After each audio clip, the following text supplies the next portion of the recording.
Awesome.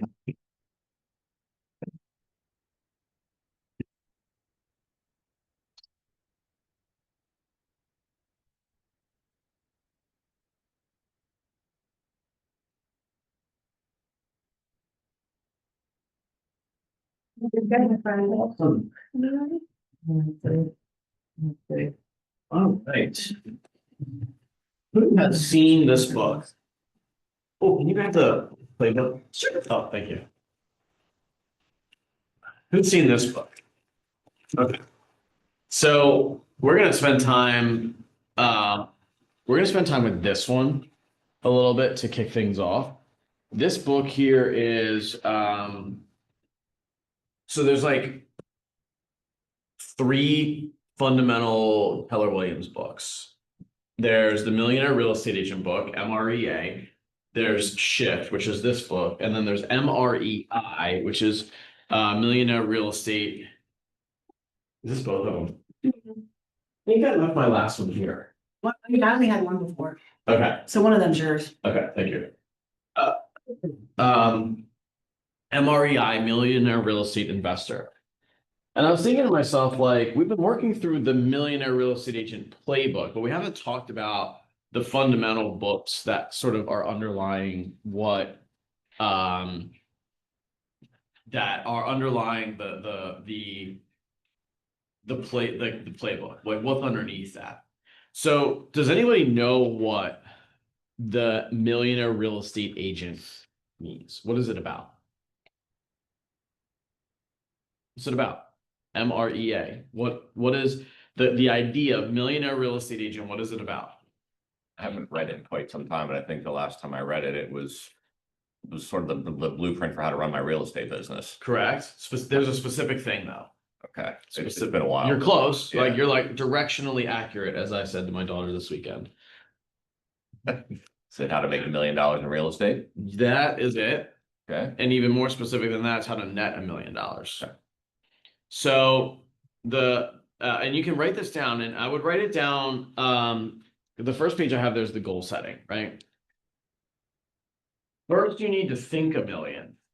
You need to think about how you're going to make $1 million. So the order is this: you think $1 million, then you act $1 million.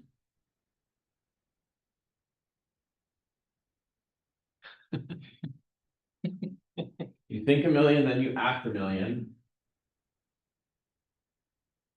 Then you earn $1 million.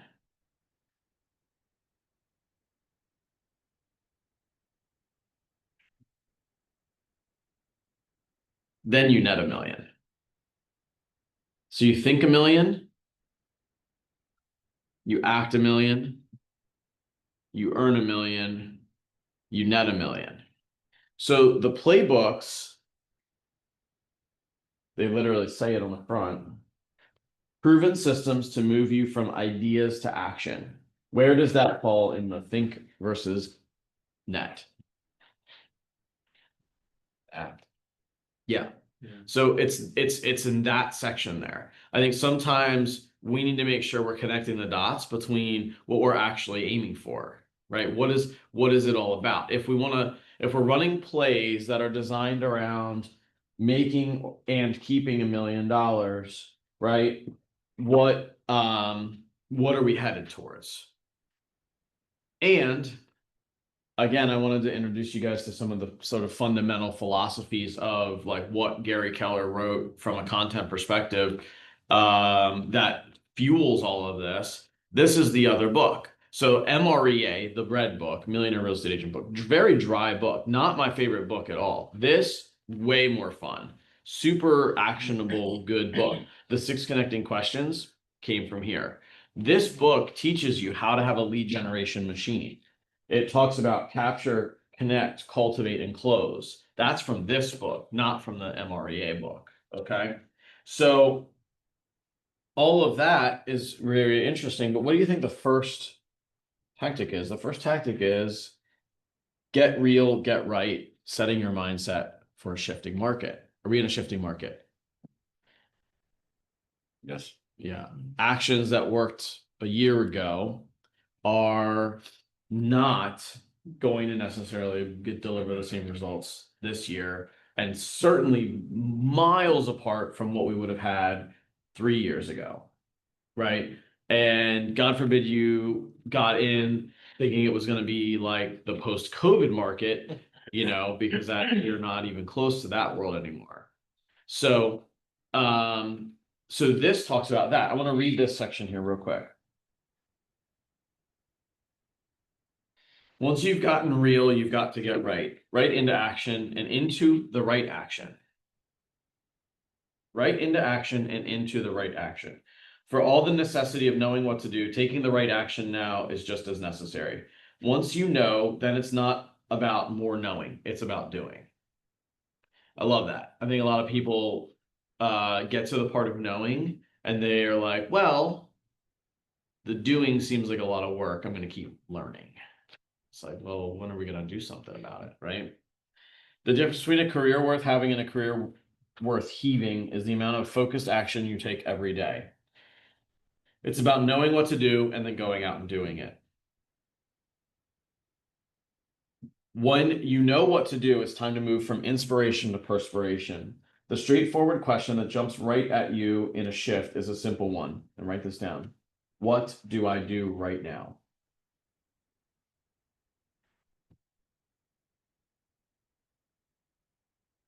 And what he says is, so the straightforward question is, what do I do right now? But actually, this is a two-part question. The first part is, what must be done right? And then the second part is, what must be done now?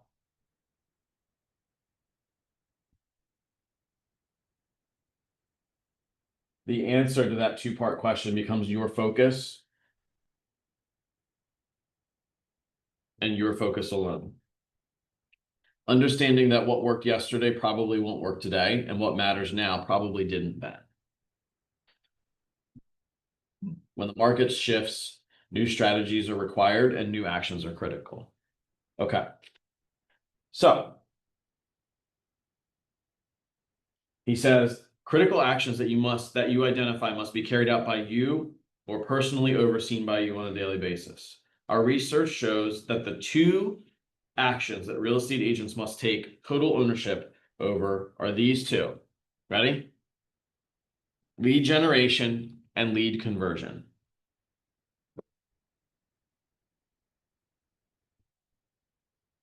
I'm going to wait for you to write that down before I read the next sentence.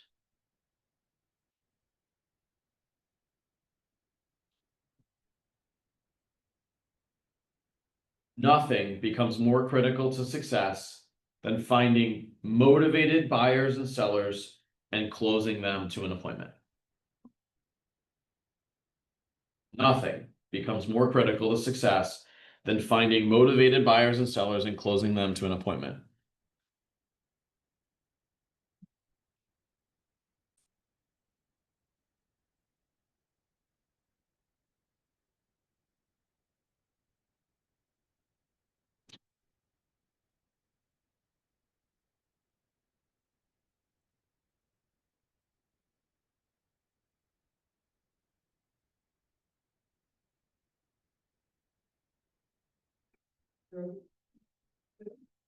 So the way that the shift book is broken up is it's broken up into tactics. So tactic one is that mindset. I just read you 30% of the mindset book, maybe a little less, but the next one is expense management.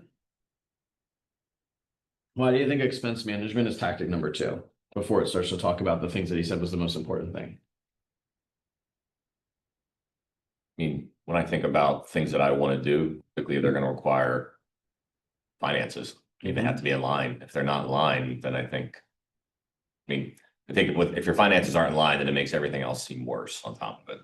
That is very accurate. So let me read you this. The number one determinant of thriving is lead generation. So he just said, what are the two most important things that we need to be focusing on right now?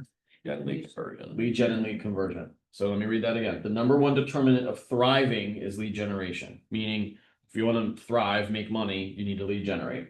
But the number one determinant of surviving is expense management.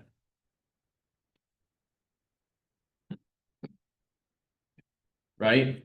So we thrive, we seek great results through generating more revenue. That's going to come by way of going out lead generation, lead conversion. But we can't do that if we don't have expense management and our financial health in check. So what you see in front of you is some financial stuff. And I wanted to put that in your hands because I think there's no ignoring the fact that during a shifting market, like you need to keep your financial health in check. I also think that it can become a season of survival financially, not a season of thinking about where you intentionally want to go. And what you're looking at there, the path of money and the goal setting, those things right there are how you keep your eyes on a big picture. Plus, when we talk about what are the numbers of business, that is what you're going to see on those sheets. So on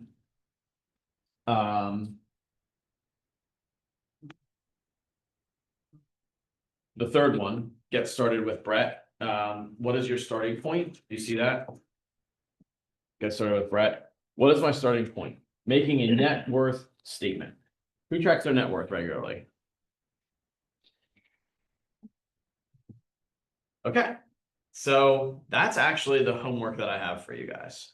Is I want everybody to simply there's really two components to it.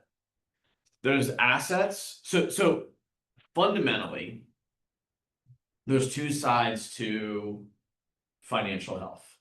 Okay. There is cash flow, and then there's assets and asset management or net worth. Okay. So let me repeat that. Two sides for fundamental financials. There's cash flow and there's net worth. Cash flow is king. Ever hear cash is king?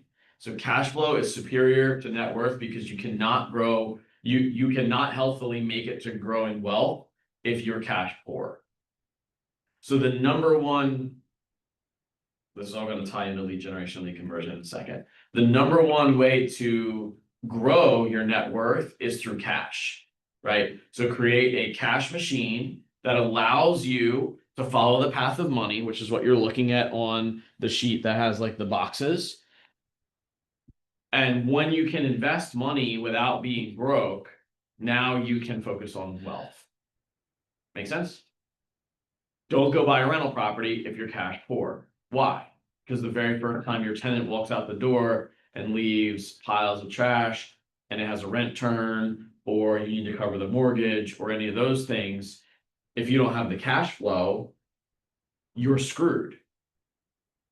Make sense? So why does that matter? Because the number that you're putting in the top of the funnel for your cash flow comes from your lead generation and lead conversion. So your behaviors as a real estate agent directly correlate to your ability to create wealth. If you have a day job, any of you guys have a day job or like another job? Good. But like, so if you have like a salary, right? Let's say you have a salary and you are not production, there's no production incentives there. You clock in, you clock out. Then you show up tomorrow, you clock in, you clock out. If you worked super hard on Tuesday and took a nap at your desk on Wednesday, does it change your ability to create wealth? No.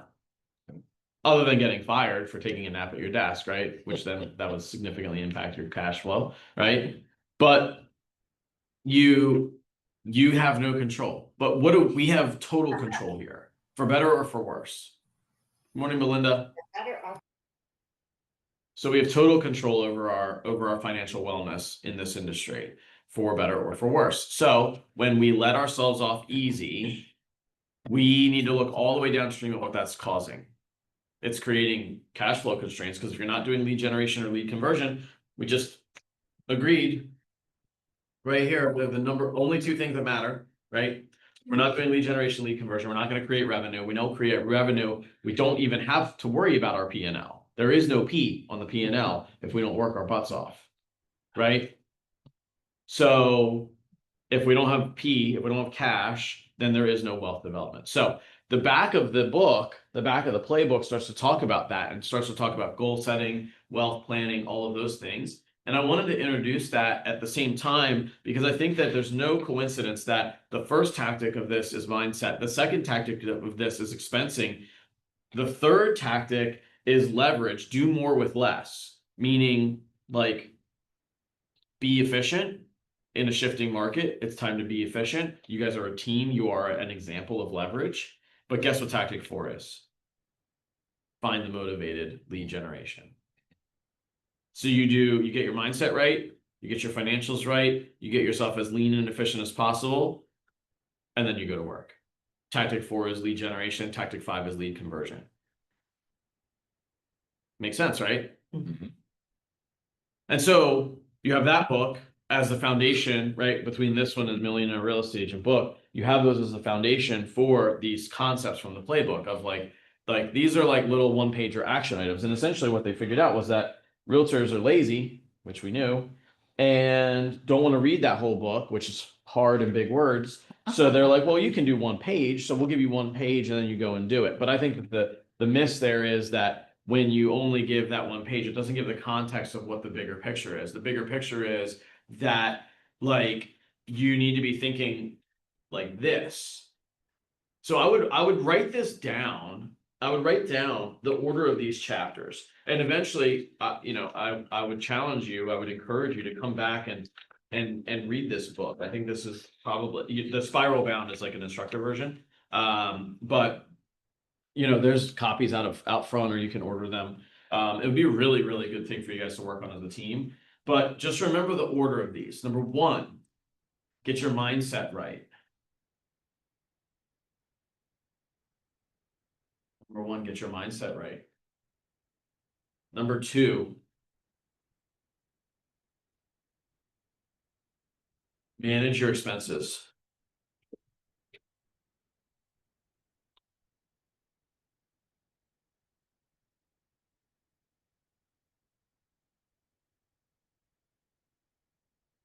Number 3, this is actually this third sentence of this chapter. So the do more with less is the title of this chapter, but I'm just want to summarize this for you. Work both smarter and harder. And then number 4,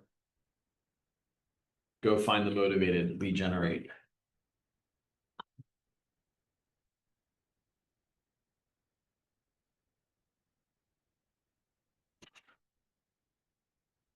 So now that you've thought about it in that order, right?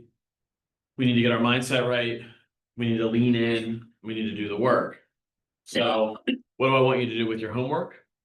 I want you to, while doing that, remember why you're doing it, which is that financial kicker. Everybody's gonna have a different number here, or everybody's gonna have a different idea of what they want. So pull this one up with the bubbles on the side. So there's 3 questions that it has. 3 questions on the left-hand side. Number 1 is, what is my starting point?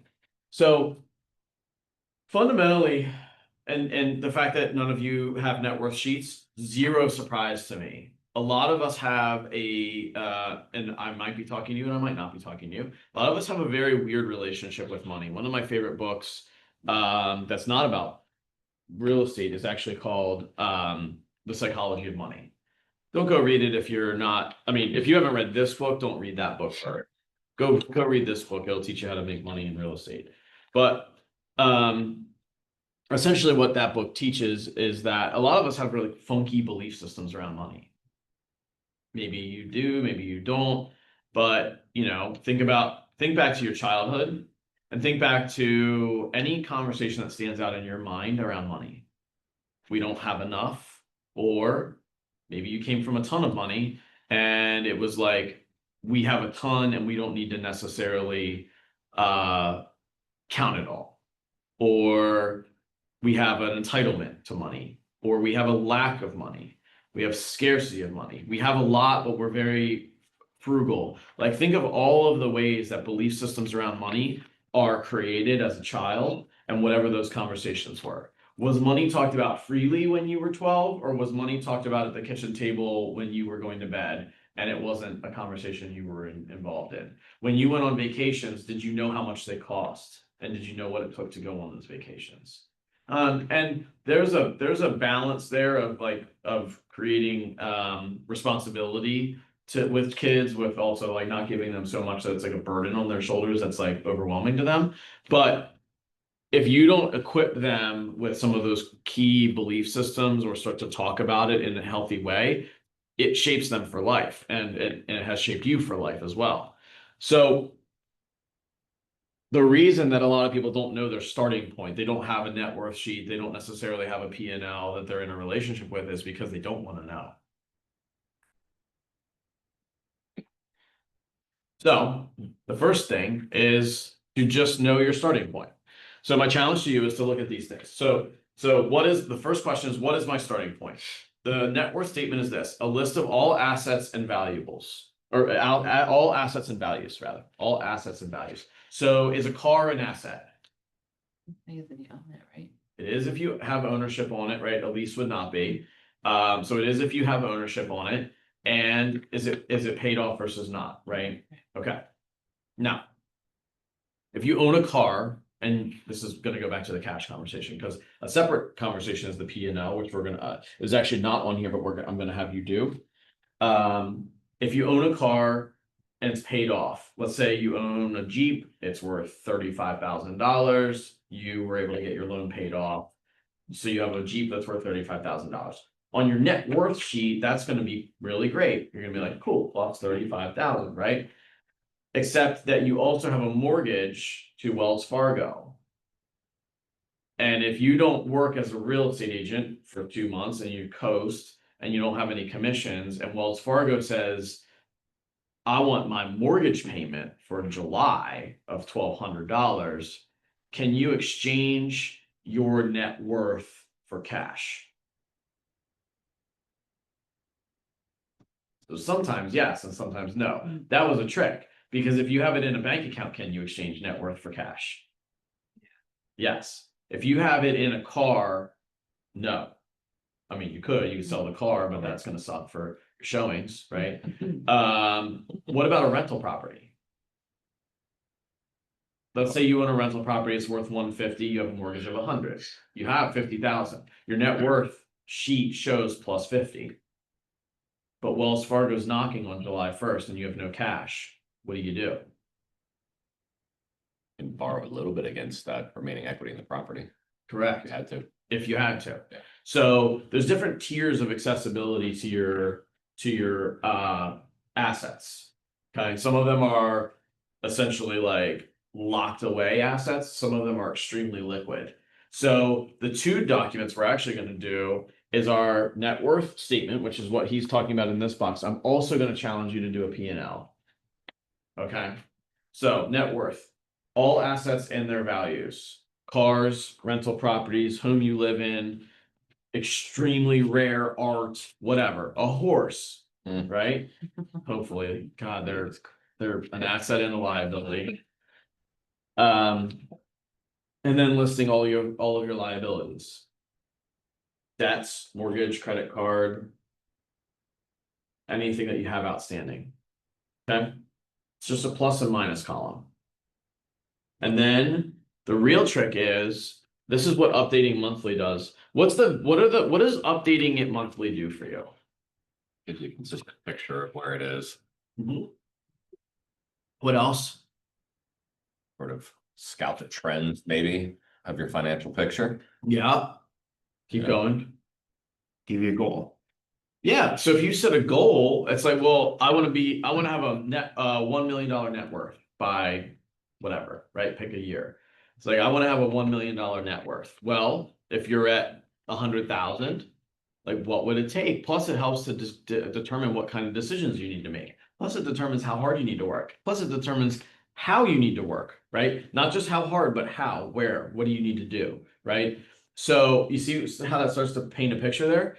Very interesting, but like we as coaches, we had to show our P&L every month when we worked for Max. And the coaches like became obsessed with their net worth trackers, which was interesting to watch because in some cases it was good, in other cases it became funky because it was like they were living these lives that were like so singularly focused on their bottom line net worth that they were not enjoying it. Actually weren't living a life that they enjoy today for the sake of some number that was on a page. So you have to make sure that it balances. But the interesting thing is like, if you track it, you become in a relationship with it. Make sure it's not an unhealthy, obsessed relationship, but it becomes a relationship. It's like that you visit it every month. If you guys are, if you're married or significant other or whatever like that, like it's really, really good practice to review your net worth sheet with your significant other on a monthly basis. Because it's like it gives you common ground on where you like what the true health of your financial status is. Okay, so the one that's not on here is your P&L. So I'm going to ask you to do that. What is a P&L? What does it stand for? And what is it? Profit and loss. Okay. And how do you do it?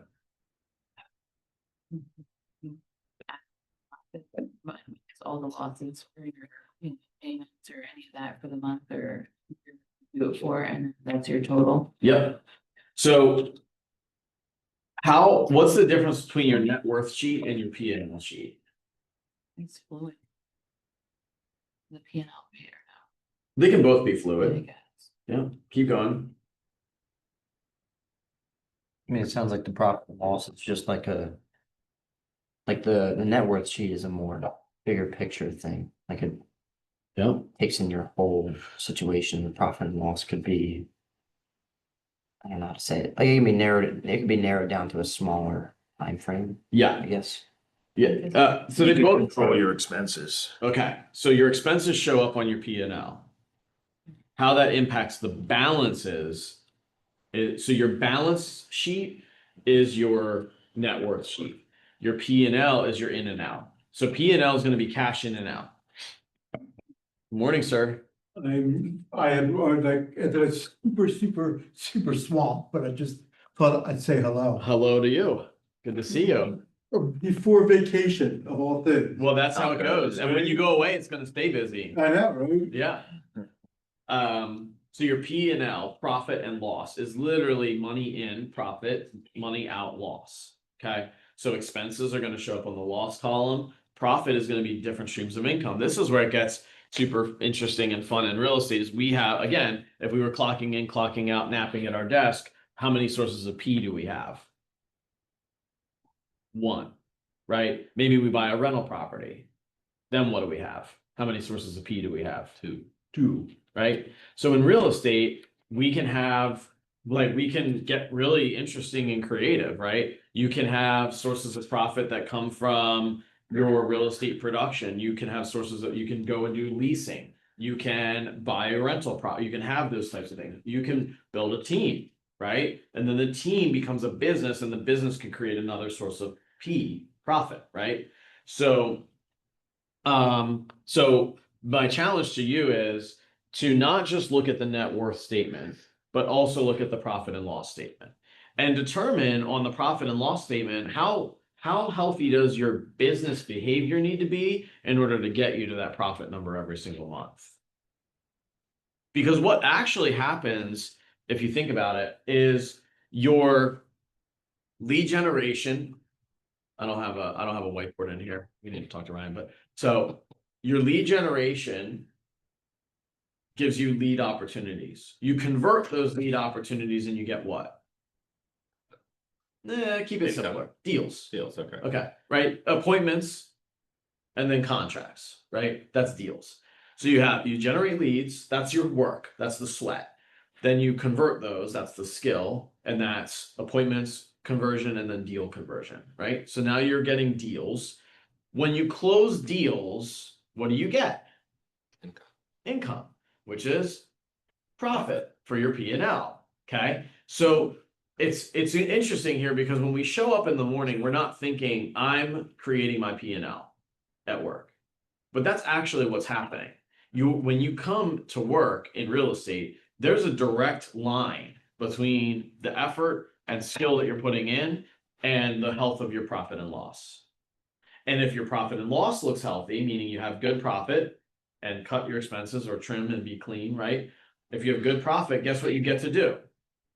You get to look at the chart there, which is the path of money. You guys see that? So money comes in. Two ways that money can come in: human capital or capital assets. So human capital means you work for it. Capital assets would mean that your money is working when you're not working. So what would be an example of a capital asset? Yeah. Yeah. Let's say that, what was yours? I said a rental. Okay, so rental could be, although the idea of passive income from a rental. Okay, yeah. So, but let's just say stocks, super easy, right? So you are doing really well and you say, you know what, I had a good commission. I'm going to take 5% of my commission check and I'm going to go and I'm going to buy GE. Cool. I buy that GE. I wake up on June 31st. I don't know how many days are June 30th. Wake up on June 30th and GE deposits a dividend. How much sweat did I have to put into my dividend? None. So the money was just working through the whole month of June. And at the end of the month, it was like, great job, you. You made excellent choices. Here's a dividend, right? So the money is working for you when you're not in the room. Now, that's where the cash flow quadrants. So there's, if anybody's ever heard of cash flow quadrants, it's there's actually a book called cash flow quadrants. There's 4 ways that your cash can flow. One is you can invest it. 2 is you can save it. So first thing, I want you to circle on save. I want you to circle save, and I want you to write 6 months. I don't want you to get itchy fingers about getting fancy with investing or Bitcoin or rental properties until you could support your personal financials for 6 months. 3 months is like, okay, I can breathe. 6 months is now I can go and be brave with my money. A lot of realtors have this like very dangerous addiction to the gambling of their commission checks.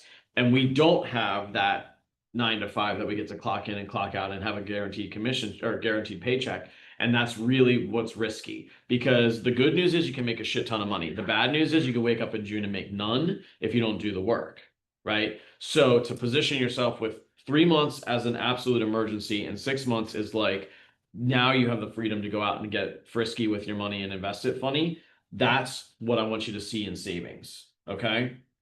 And then donate and spend. What are those 4 boxes on the P&L? What are those for? Expenses. Those are all expenses. If you're going to donate money, that's an L. So who donates money as a way of having better taxes? Cool. So that only makes sense if your P makes sense, right? So the reason you owe taxes is because you made money. So spending money on donation to counteract money that you made, it can be a smart strategy, but you have to make sure you're doing the math to figure that out. Okay. What about investing? Is that a P or an L? Probably an initial L Mm-hmm.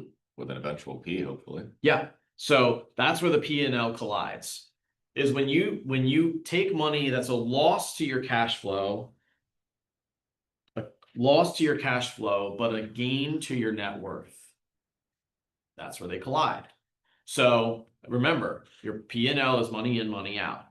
If you take money out to you, it moves from cash to balance sheet. Now, does that make sense? Okay. Obviously, spending is a very clear L, right? That took Lydia to King of Prussia this weekend, and there was a lot of L happening. I was gonna say, jeez. But I made her take her own money.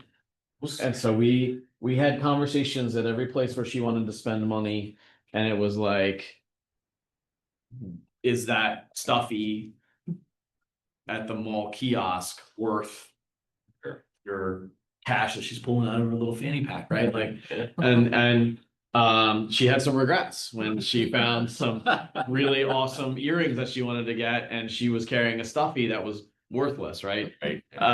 So we worked on our relationship with money there. Okay, so go back to, so that's the path of money is really good. And again, it takes you down to the two ways that you can invest. You can either own things that are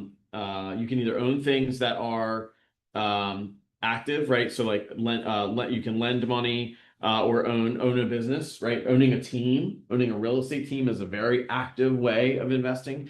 Owning real estate, so rental. I would argue that rentals are active, by the way. I think there's a misconception that they're passive. And like it's really, I guess it's theoretically possible, but it's not like if you own your GE stock, it's not like on a random day they're gonna be like, man, GE's having a tough week, and we need to put out some turbines. Can we have like $1,000 this week as cash to cover the turbine production? That's not going to happen. But in a rental, could that happen? Sure. Great point. Yeah, yeah.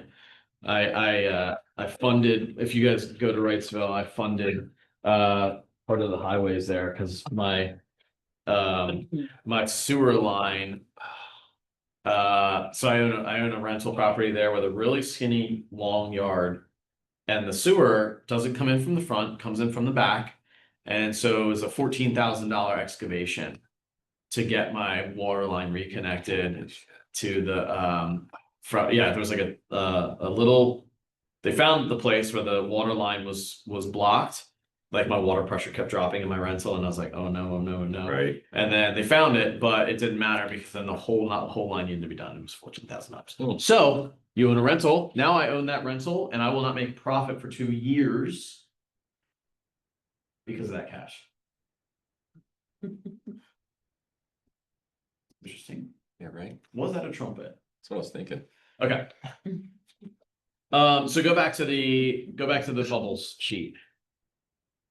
So you figure out where your starting point is. That's like literally like where are you today? And we're gonna do that from both perspectives. We're gonna do that from the net worth perspective and from the P&L perspective. And then we ask, where do I want to be?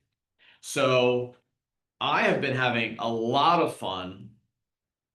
I've been having a lot of fun with ChatGPT. I have a financial planner, and I told him I was messing around with ChatGPT, and he was like, oh man. But I've been having a lot of fun with investment strategy, not strategy so much, but the calculations. And so I figured out, so what I put into ChatGPT, just like AI, I'm very leery of AI. Like I think there's a lot of value to it, but I think it's kind of being oversold. And I think a lot of people are missing the boat. They're treating it like Google. The power of AI is in the prompting and like how you formulate the prompts. So what I figured out was, and I gradually built this, was I figured out how much money I wanted to have coming in every month when I'm 55. So that working is optional, which is dangerously close for me. And so I figured out how much do I want to have coming in every month from there. And then I just dumped all of my existing things, my rental properties, my investments, stocks, all of that stuff. I said, this is what I've got. I have this stuff with my investment company, with Raymond James, my investments. I have this stuff in some sort of play stocks, and this is what that's doing. I have this rental property. I put all the things in, and I said, what could I do? And ChatGPT brought it out. Essentially, I need to buy a rental property every other year from now till 50. If I do that, I will have the passive rent cash flow from rentals at 55, and I also will be working on my net worth because then the equity will pay down. And it gave me a snowball strategy for paying rent. So like essentially any rental overages, it gave me like some projections based on our area and how much rent cash flow you can get, like double paying down on my mortgages. Like it gave me all of that strategy. So I'll have 2 paid off rentals by the time I'm 50. I'll have half of my rental portfolio paid off by 55. And by 60, I'll be basically completely paid off on the rental portfolio, plus have my investments. And it gave me a full breakdown of like what that monthly is gonna look like. So all of that to say, like now I can picture where I wanna go. So the first thing I needed to know is where do I wanna be? And I didn't choose an arbitrary number of net worth. I chose a monthly amount because that monthly amount equaled freedom. Okay. So for you, begin with the end in mind and create a plan. So pick a number so big it scares you.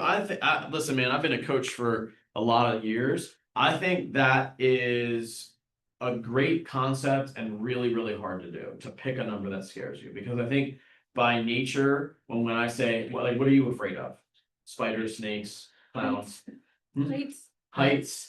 Great. I'm like, awesome. I want you to picture something really tall and picture yourself standing on the edge of it. How does that feel?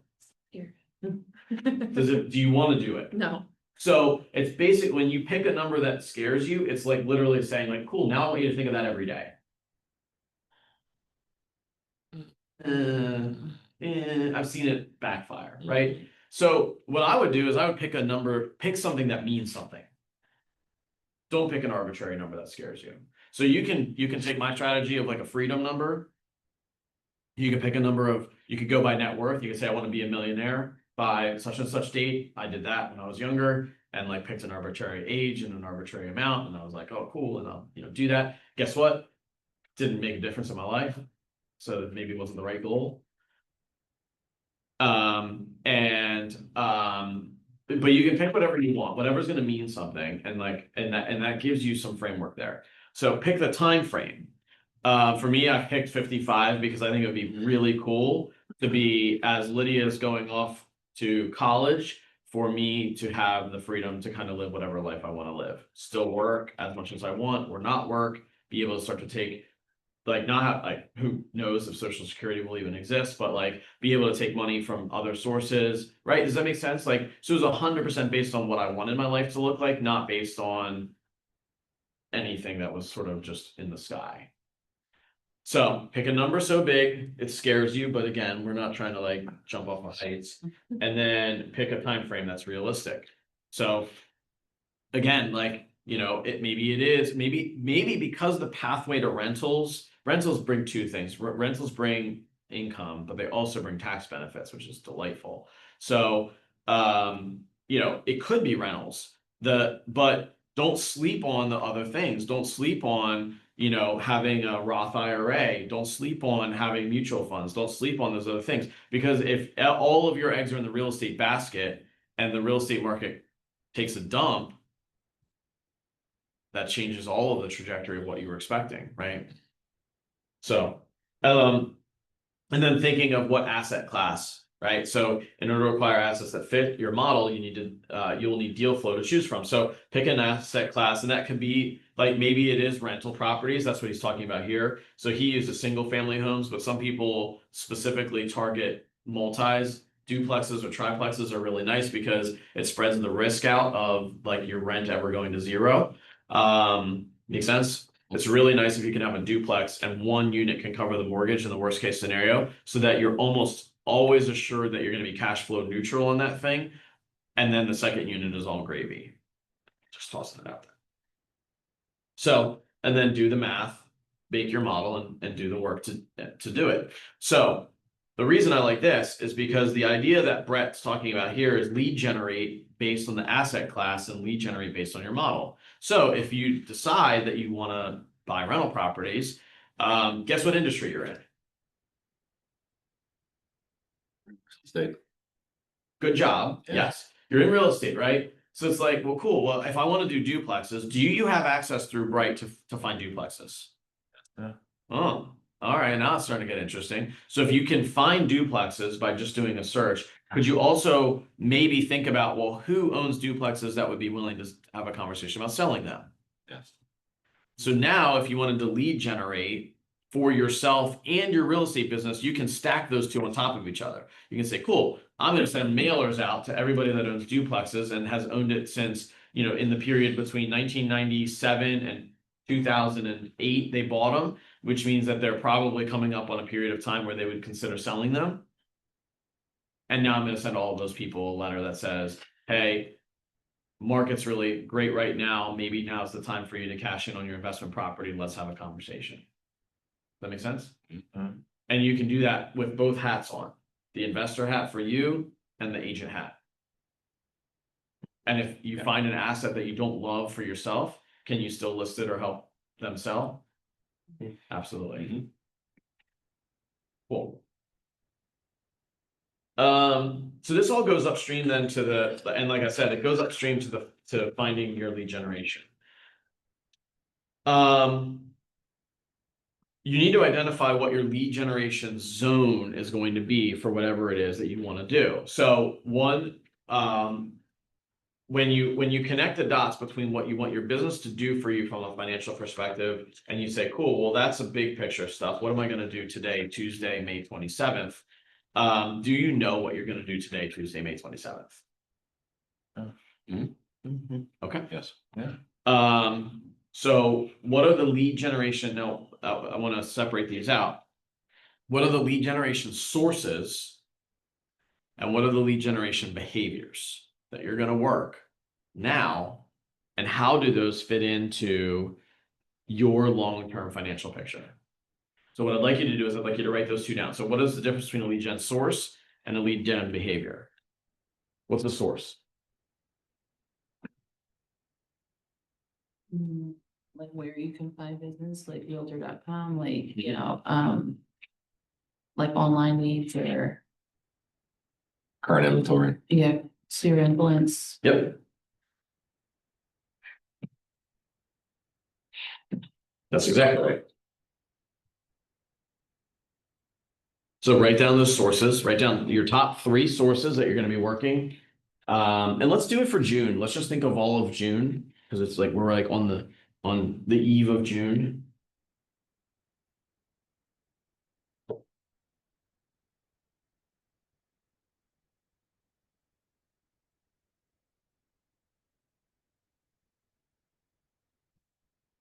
Ring notifications. It is a bird.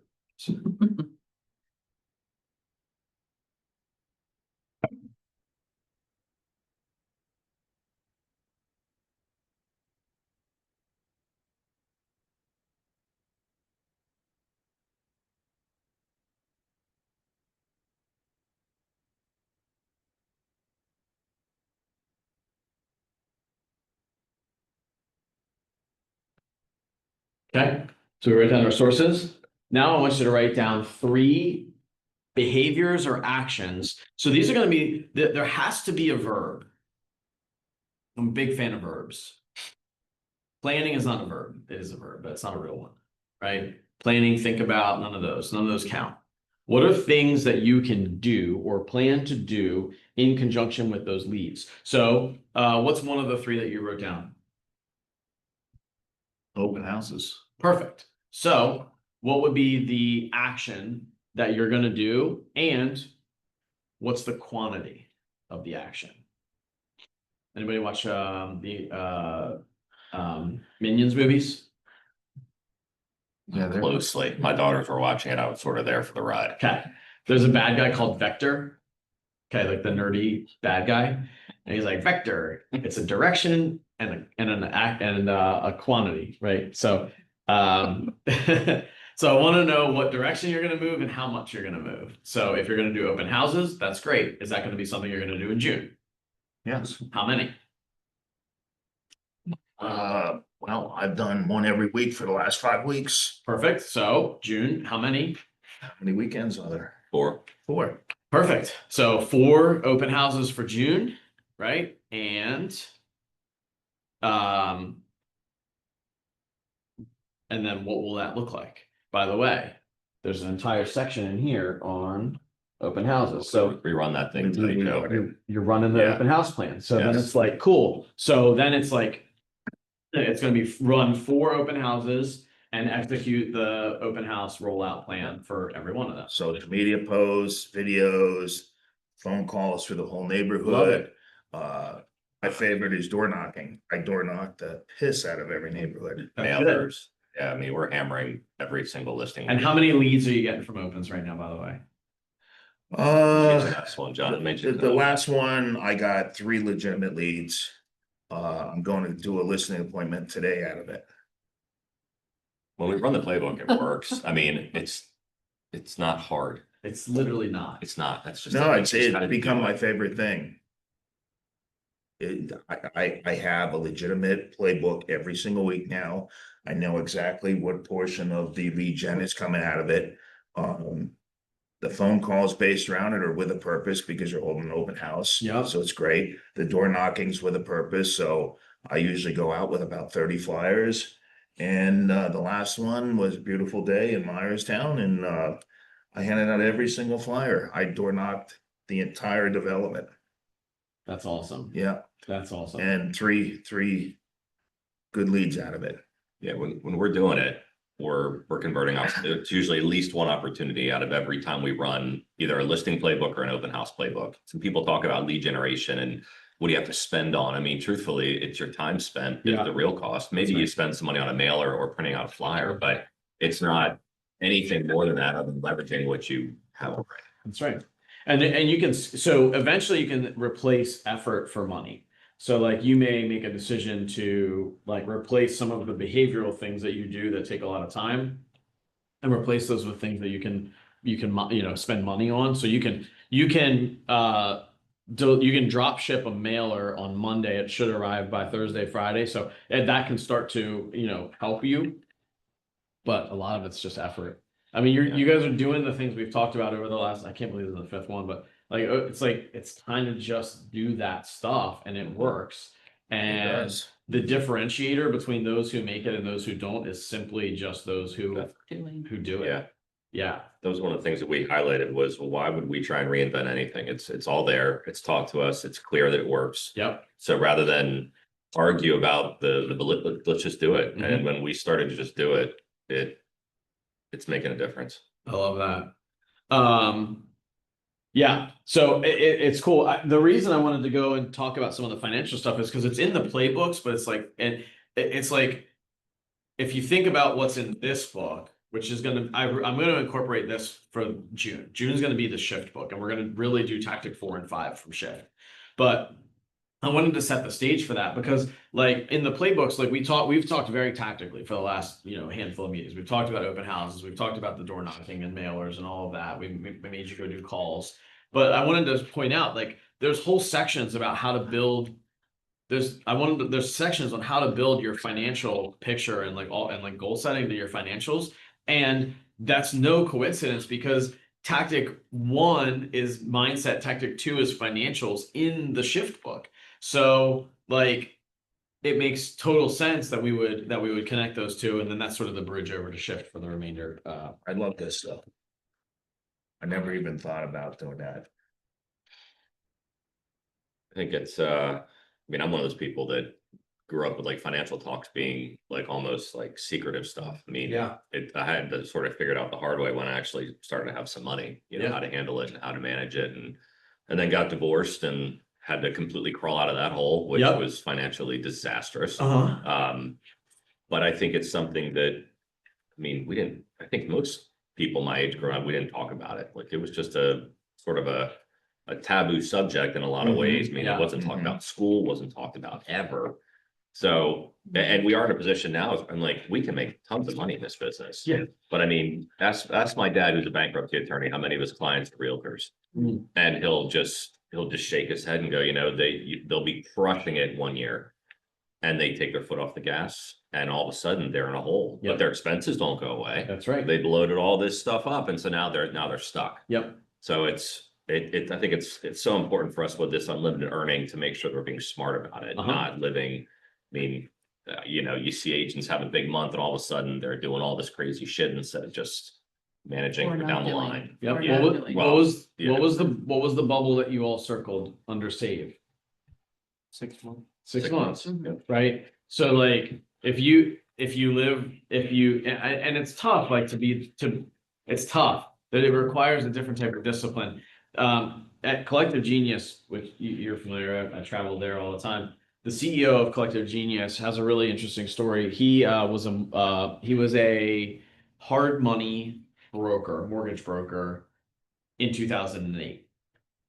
How do you think that went for him? So he lost everything.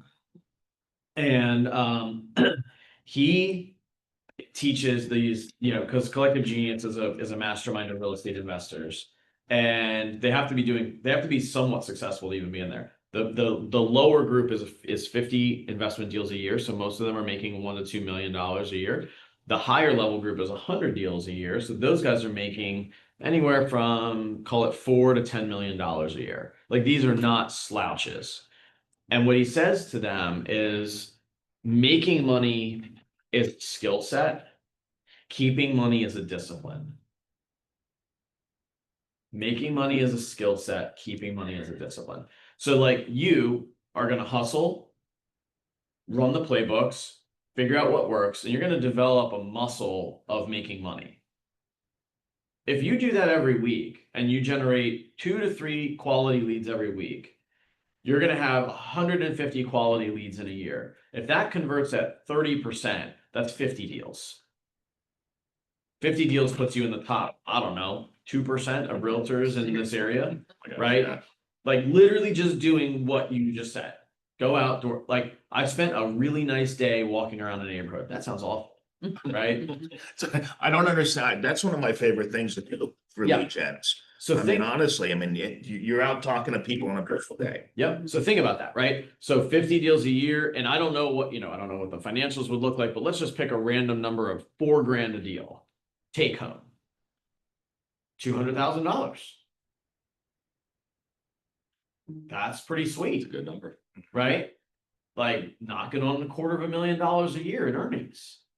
Well, making the money was the skill set, figuring out what plays you're going to run and doing the work and all of that. The discipline comes down to, you have, so making $250,000 is keeping your expenses in check while you're doing that, and then building a 6-month cushion that if it didn't stay as good, that you were still okay. It's like, that is really where it gets to that next level. So I wanted to introduce that for you guys because the next time we're going to go back to we're going to go to shift, and we're going to talk about lead generation, lead conversion, and we're going to go through the funnel of capture, connect, and close, so that you guys can like visualize the path of a lead, and how to ramp those sales up. And then you'll start to see how these playbook one sheets start to connect to the bigger library that we have at Keller Williams. But I thought this was the right bridge, was the money, because that's really where the behaviors, these one pages that are ideas to actions, connects to results of money, right? And literally what MREA stands for, which is a net millionaire real estate agent. That's really what the book is about. It's think $1 million, act $1 million, earn $1 million, net $1 million. There's actually a 5th one, give $1 million, which would be having enough that you could give back $1 million. So think $1 million, act $1 million, earn $1 million, net $1 million, give $1 million. By the way, real estate teams are notorious for the earning and netting completely off the charts different. Earning, because your financials as a team lead, you should be running somewhere between 35 and 40% net profitability on the organization. And then for each of you as individual agents, is like running your P&Ls. Now you start to see that the exchange of value, you guys have a high value team. You're here, you're engaged, like Adrian pours into you, provides resources, like all of that should start to line up. And it's like, cool. Well, like when you see teams that really succeed at a high level, it's because that value exchange of commissions and value is worth it. When you see teams that are constantly like churning and chaos, it's because the agents are like, well, I can go and do this work elsewhere, and it's like no big deal, and I'm not getting any value. Just real talk, right? Mm-hmm. So now you'll start like following the path of money should actually commit that there's good value, and that like, you're creating opportunities here. It's always funny when like, think about like brokerages. Well, you were at another brokerage not terribly long ago, right? And it's like when you start to do the math of like this and you start to think P&L and net worth, and you're like, wow, when you're in a relationship with your money, that's when you audit, like, where's my money coming from and where's it going? It's like, that's when you start to have those conversations of like, am I really getting this? And part of being here at Keller Williams is like, we have these live, we have all of this information, we do trainings, we make tons of stuff available. So, that's not everywhere. No, it's one of the easiest recruiting tools that I possibly have is to talk about all the resources that are offered here. Yeah. I mean, especially coming from where where there were no resources, no nothing. I mean, good broker, good guy, a lot of success in the business, but when it came time to like, there was just nothing to lean back on. Yeah. Whereas here, you've got, I mean, we have you, for instance, I mean, I mentioned the day in the meeting that you're the best, and Ryan said, don't say that. Say I was that on, out by the way. Yeah, okay. I was driving to Pittsburgh, Nice, but I was nice. listening. So, but I mean, just, things like that make this brokerage different than all the others. It's, I think for us, it makes it easy for us to lean into the things because we know we're getting supported. That's good. Yeah. That's really good. Thank Definitely. you. Glad you guys are here. Thanks So, for teaching us, Joe. yeah. So, give me a couple takeaways. I mean, I think for all of us in the position that we're striving to be in, we have to have a very clear understanding of why we're doing it, where we're going. And I think probably at the moment, I would guess none of us really have that. I mean, I'll say it first, I don't have a very clear grasp on it. I know what I want to do and I know some of the direction I need to go in, but I'm not fully engaged in it yet. I still feel like I'm in the set things up phase as opposed to the fully execute phase. Appreciate that. The mindset coming first is something that it's important to me. And like we've been reading the Miracle Morning and just all the trainings and stuff that I've been to, and like the Core 4 breakfast and stuff like that. Like everybody always says mindset first. So to hear that reiterated is pretty impactful to me. Okay. How old are you? 22. I'm gonna go visit my financial thing. Want to do something.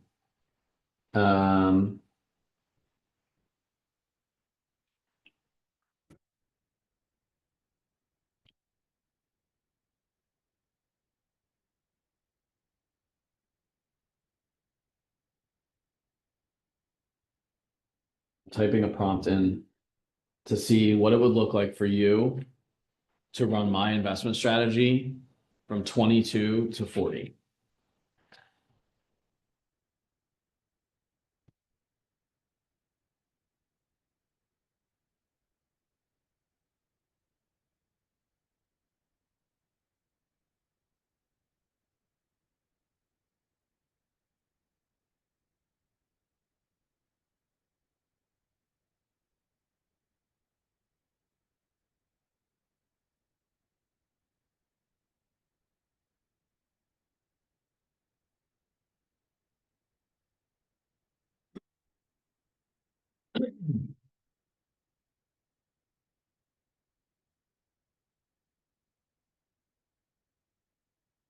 Analyzing. Mhm.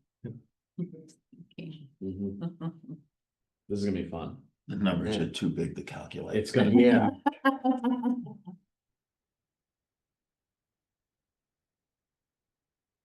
So I ran it depositing $250 per month into retirement and buying a rental property every other year from age 22 to 40.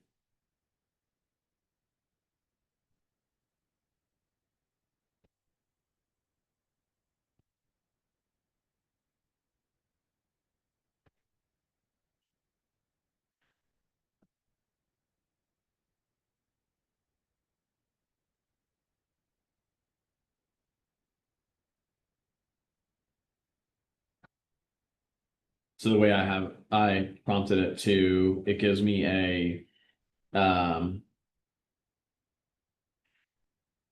it gives me a financial snapshot, it gives me a cash flow snapshot, and it gives me a net worth snapshot. So at age 40, putting $250 a month in, your investment portfolio would have $105,000 in it. your real estate equity would be $605,000 and your total net worth would be $709,000. That would be by 40. You'd already have, you'd be a total net worth of $710,000. Way to go. Get moving, big guy. All right. Kill to be that age again. Now, Yeah. but by 40, you haven't really hit compound interest. Sure. So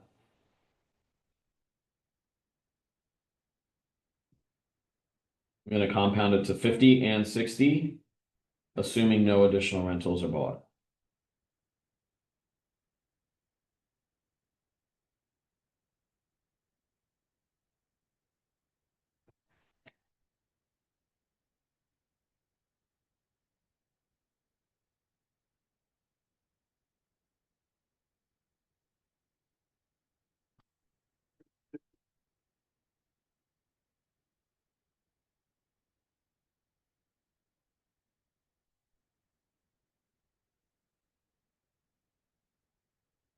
This is like I became like addicted to this. He's really thinking hard there. isn't he? I know. Well, it's all there's like there's a bunch of calculations. So it gives you the investment portfolio itself of just like the assuming I have it like assuming some a variety of different I have it doing assuming different rates of return on the investment portfolio. Okay. So here's how your financials would look if you'd started at 22, bought 9 rentals by 40, and simply held everything. No new purchases, no new contributions. Your investment portfolio would be worth $207,000 by 50, and your real estate equity would be $1.1 million for a total net worth of 1.3. Again, you haven't deposited anything since 40. Your monthly rental cash flow would be $3,100. At age 60, your investment portfolio, you haven't deposited into it for 20 years. It's worth $407,000. And your real estate equity is worth 1.7. Your real estate equity is worth 1.79 million. Your total net worth is now 2.2 million, and your monthly cash flow on just your rentals is $5,100. Even without it gives you like summary notes. Even without additional effort after 40, this strategy would have put you, I put it as me hypothetically, would have put you in a strong financially independent position by 50 and coasting towards retirement by 60. It's pretty solid. Yeah. I like thinking about that. Yeah. It's fun, right? So like, see, that's what I'm saying. That's that first question. What's my starting point? And then your second question is, where do I want to be? Like first starting point is like, literally like, where am I? Do I I have a car? I have like $2,000 in my bank account. Like, what could it look like? It's really fun to talk about having a net worth of $2.2 million and $5,000 a month in rental. Right. Yeah. And that's only buying 9 rentals between now and 40 and then just kind of sitting back. Right. It's very conservative. Which then starts to lead you to what kind of decisions do you want to make? So if you want to buy a rental property, it's like, cool, well, now I know I need to be able to get a rental mortgage. So I need to make sure my financials are in line where I like, am I lendable? Right? Do I have the down payment? So then you start to go down that path. It's pretty neat, right? Yeah. Very cool. All right. Thank you, Joe. Yeah, Thank thanks. you. Appreciate it. Appreciate it.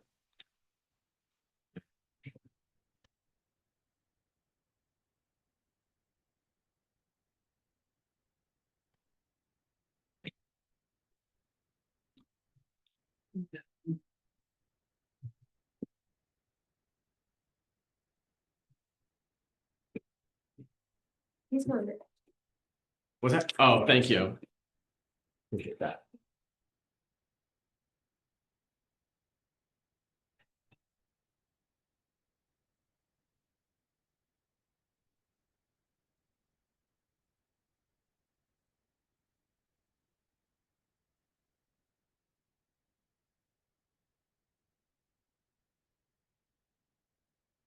Bye, Belinda.